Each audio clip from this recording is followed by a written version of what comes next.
Vidya, I was just thinking, I mean, Piyush has thrown you hints to be part of his crime fiction turned into cinema.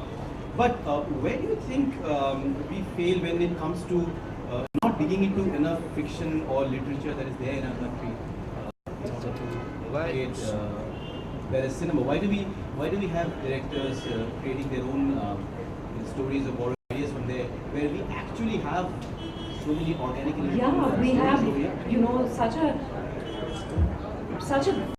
legacy of literary works that we must tap into. But I do think increasingly people are filming books, novels. So, but I don't know why it hasn't caught on as a trend. I would think it's a much easier route to take than actually put in the effort yourself to write a story. But it's interesting to know that a lot of book rights are now being bought, and people are so I think it's a good time now. Well, it's true. Like I have my friends Ravi Subramania, Mahendra Jakar. Their books have been bought. Their rights have been bought for things. Mine too. One of my books. So yeah, that's a trend that is happening. People are sort of moving. I have a lot of writer friends. Rekha is there. Rekha. Both they are like creating such great kind of movies. So thank you very much for coming here anyway. No, I also think a lot of our, people don't know how to adapt a lot of our classical literary works. That's the, most often we've ended up making period films around those classics, based on those classics. Contemporary literature is only now being delved into. It's a pity because we have the stories. Yeah. And better written. And a lot of films that have been based on books have been extremely successful. Your first major feature, of course. that was adapted from a book. Rekha's there, right? Adapting books is kind of, So, how was your experience with that? You must have read the book and as the script. I actually read a translated version of Parinita before I read the script.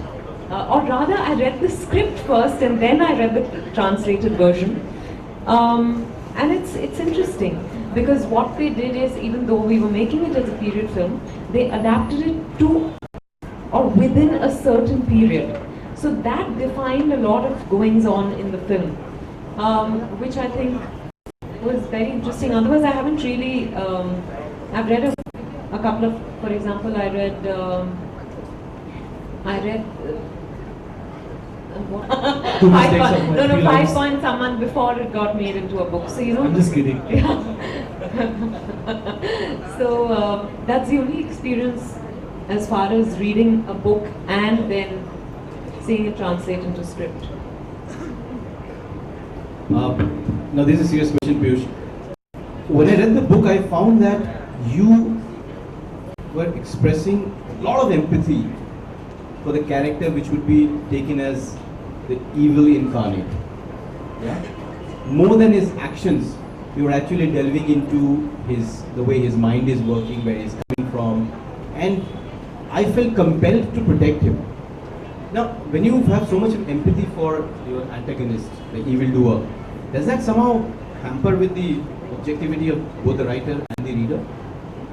So you know what? I'm actually a graduate in psychology, and I've ever since I was in college, I had empathy for people who are mentally ill, and I've always held, and it's borne out that mental health in India is something which is not really looked at in its seriousness.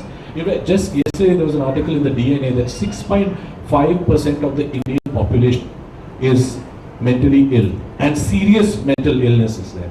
Okay, so to me, what happens is and I mentioned that in my afterword, that what happens is when there is some mentally ill person, you kind of in your family, you kind of push that person away, never talk about that person out in the open, and sort of look at it as some blight that has come onto your family, etc. That's our tradition. Culturally, we are very intolerant towards that. So my empathy will always be towards a person who is mentally ill, and I believe that a serial killer has also got a mental health problem, a mental illness. So my question is, where there is a person who is evil, acts are evil, is it because he is an evil person or is it because he is ill? We need to examine that. So, and that is basically a global phenomenon. People have been examining it all around the world, whether serial killers are actually bad people or they need our help. So that's the tack that I've taken. Of course, having said all this stuff, I write it inside a thrilling story, but that's like the underlying, takeaway from the book. Yeah. Vidya, as an actress, if you're given a character which is dark and despicable, I think, I can comfortably say that it's only now that I'm actually willing, maybe I'm ready to delve into my dark side as an actor. So far, if there were scripts where there were characters I was uncomfortable with, which were inherently dark, I would just shy away from them. But something, obviously, I guess it's called growth and evolution, that I now feel ready to delve into that side of my personality because I know it exists there. When I'm playing the character, I'm not sure I require that objectivity. I haven't played that kind of dark character so far, so I don't know how, I'll really work within that. But having said that, with every other character, when I'm really playing a character, I'm really invested in her. At that time, I really believe in everything that she does. So I lack objectivity at that time, which I think is fine. there's a hallmark of a good As actor. long as when I come back home, I know that, if I'm playing a serial killer, I'm not going to... yeah. No method in that. Thankfully, hopefully. Piyush, in this particular film, in this particular book, sorry, I'm already talking about the film. You yourself admitted through one of the characters that the genre of serial killing fiction or the idea of a serial killer is not taken very seriously in India, in the Indian context. That they say that we do not have enough instances of serial killing in India, that it's American popular fiction based on either certain incidents which happen. More heinous than my own characters. The point that I was trying to make is that, look, it has just been ignored in this country. People always say, नहीं ये सब हमारे इधर नहीं होता है, वो सब अमेरिका में होता है. अरे इंडिया में भी हो रहा है. आप लोग, nobody is paying attention to it. The police don't have the forensic knowledge or let's say the forensic bent of mind to kind of map how to catch a serial killer and sort of see where similar modus operandi is, Like in the case of, I'll just cite a case, there is a person in Bangalore called Cyanide Mohan who killed 12 women at the same bus stop in Mysore. Okay, over a period of 1.5 years, in the same bus stop, in the same ladies' toilet of the same bus stop, okay, by giving them cyanide. But the police never put it together that there was a serial killer. 12. So the point is that nobody can, here the detection is very loose, and therefore my idea was also to bring out how Cyanide Mallika was a serial killer.